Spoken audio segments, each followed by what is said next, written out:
Hello everyone, welcome to all over stock में। आज का अपना टॉपिक वाला है इंट्राडे में स्टॉक्स को कैसे एनालिसिस करें, कैसे मार्केट के डायरेक्शन को आइडेंटिफाई करें और कैसे आइडेंटिफाई करें कि मार्केट में अपने को एग्जीक्यूट कौन से टाइम फ्रेम पे करना है और इंटरेस्ट कौन से टाइम फ्रेम पे लेनी है। अब समझते हैं थोड़ा सा यहाँ पर कि जो बिगनर होता है वो क्या करता है, एक छोटा टाइम फ्रेम लेता है, उसी पर वो एंट्रीज को प्लान करता है इंट्राडे के अंदर और उसी टाइम फ्रेम पे वो एनालिसिस करता है। बट दूसरे टाइम फ्रेम पे कहीं ना कहीं कहानी कुछ और होती है और वहां पर उसके स्टॉप लॉसेस कहीं ना कहीं मार्केट हिट करता है। एज अ बिगनर प्लेयर अगर आप देखोगे तो मार्केट में पैसा तभी बनेगा जब मार्केट में आप डायरेक्शन, टाइमिंग और साइकोलॉजी को साथ लेकर चलोगे। अब अपने को यहाँ पर देखने को मिलेगा कि मार्केट का सबसे बड़ा टाइम फ्रेम देखते हैं जिसको बोलते हैं एज अ डायरेक्शन आइडेंटिफाई करना कि मार्केट बुलिश डायरेक्शन में या बेरिश डायरेक्शन में है। उसको बोलते हैं अपन ट्रेंड आइडेंटिफाई करना, मार्केट अप ट्रेंड में है या डाउन ट्रेंड में है।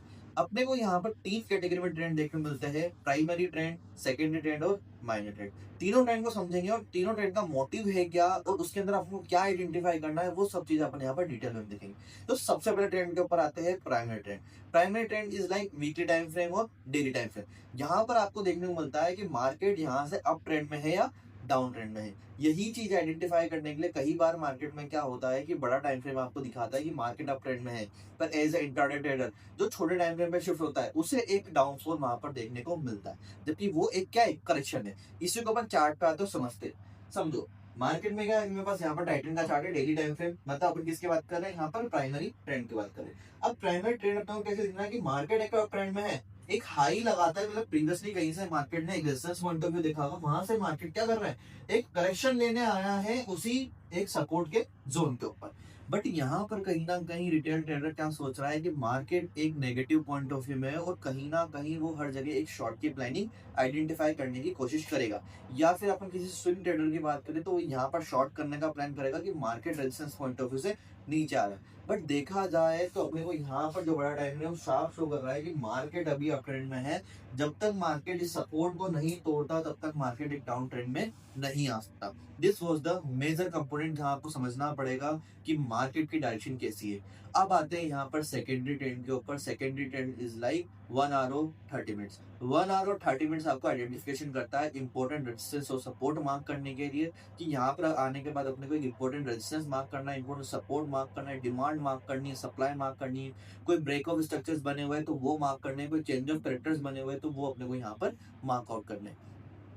और यहाँ पर फिर अपन देखते हैं तो बेसिकली अगर अपन चार्ट पे अगर बात करें, चार्ट पे आने के बाद क्या दिख रहा है अपने को कि मार्केट एक अप ट्रेंड में था। अप ट्रेंड के बाद जैसे अपन यहाँ पर 1 आवर के टाइम फ्रेम में एक साइडवेज पॉइंट ऑफ व्यू दिखा और मार्केट में एक सपोर्ट का पॉइंट ऑफ व्यू देखने को मिल रहा है। तो अपने को क्या देखने को मिल रहा है कि बड़ा ट्रेंड भी अपने को आइडेंटिफिकेशन करा रहा है कि मार्केट अप ट्रेंड के बाद एक करेक्शन ले रहा है और यहाँ पर 1 आवर का टाइम फ्रेम भी अपने को दिखा रहा है कि अप ट्रेंड के बाद मार्केट साइड वेज है और हल्का सा मार्केट ने करेक्शन लिया है। अब यही चीज अपने को यहाँ पर देखने को मिल रही है। बट क्या करेंगे यहाँ पर जब मार्केट का बड़ा टाइम फ्रेम और एक यहाँ पर क्या हो रहा है कि मिडिल टाइम फ्रेम दोनों अगर एक ही डायरेक्शन में है तो अपने को वहां पर डायरेक्शनली ट्रेड को आइडेंटिफाई करना है। जैसे कि अभी अपने चार्ट पे देखा तो अपन को क्या देखने मिल रहा है कि दोनों ट्रेंड यहाँ पर पॉजिटिव है। मतलब अपन कैसे एंट्रीज प्लान करेंगे, हमेशा डिप पे आने के बाद एक बाई की एंट्री प्लान करने की हमेशा कोशिश करेंगे।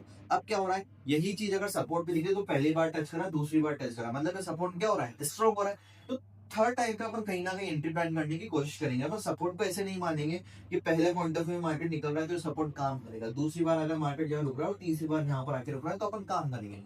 तो क्या हो रहा है, दो ट्रेंड में अपन ने आइडेंटिफाई करा कि मार्केट यहाँ से अप ट्रेंड में है। थर्ड वेज में क्या हुआ कि सपोर्ट पे आने के बाद अपन यहाँ पर सोचेंगे कि बाय साइड पे एंट्रीज को लेकर जाए। अब आते हैं अपन यहाँ पर थर्ड ट्रेंड के ऊपर। This was the minor trend. Minor trend क्या होता है, यहाँ पर आपकी कंफर्मेशन, पैटर्न की कंफर्मेशन देने के लिए और मार्केट में एग्जीक्यूशन के लिए काम आता है। अब क्या है यहाँ पर कि ब्रेकआउट होना, मार्केट की रिटेस्टिंग आना, मार्केट वॉल्यूम स्पाइक्स होना, लाइक सपोर्ट पे आने के बाद प्राइजेस ऊपर जाना, रेजिस्टेंस पे आने के बाद प्राइजेस नीचे आना। दिस वो द कंफर्मेशन जो आपको यहाँ पर दिखती है। कोई पैटर्न हो सकता है, कोई मार्केट का मोमेंटम हो सकता है, ये सारी चीजें अपने को यहाँ पर आइडेंटिफाई होती है। अब आते हैं 5 और 15 मिनट पर। और 5 और 15 मिनट पर अगर अपन आकर देखें तो उसी फेज में क्या दिख रहा है कि मार्केट में एक डाउनफॉल आया, उसके बाद अपन ने 5 और 15 मिनट के टाइम फ्रेम, 15 मिनट के टाइम फ्रेम पर अपने यहाँ पर कंफर्मेशन ले रहे कि कोई ना कोई पैटर्न की आइडेंटिफिकेशन हो। वैसे अगर अपन ऊपर जाएंगे तो यहाँ पर आने के बाद अपने को एक अच्छी खासी बुलिश इंगल्फिंग की फॉर्मेट देखने को मिल रही है। मतलब यहाँ पर मैं यहाँ पर मैं आराम से एक बार के लिए बाय साइड की एंट्री प्लान कर सकता हूँ। तो यहाँ पर क्या देखने को मिला कि बड़ा टाइम फ्रेम अपने को पॉजिटिव दिखा रहा है, मिडिल टाइम फ्रेम अपने को पॉजिटिव दिखा रहा है, और थर्ड टाइम फ्रेम मतलब माइनर टाइम फ्रेम पे अपन आके पॉजिटिवली एंट्रीज को प्लान कर रहे हैं।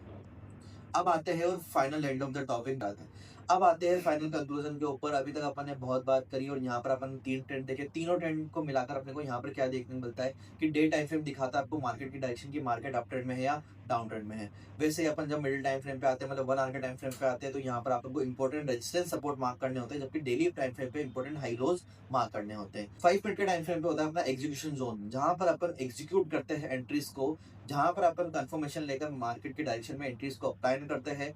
और यहाँ पर अपना क्या होता है, FIDI का वैलिडेशन भी अपने को FIDI का वैलिडेशन होता है।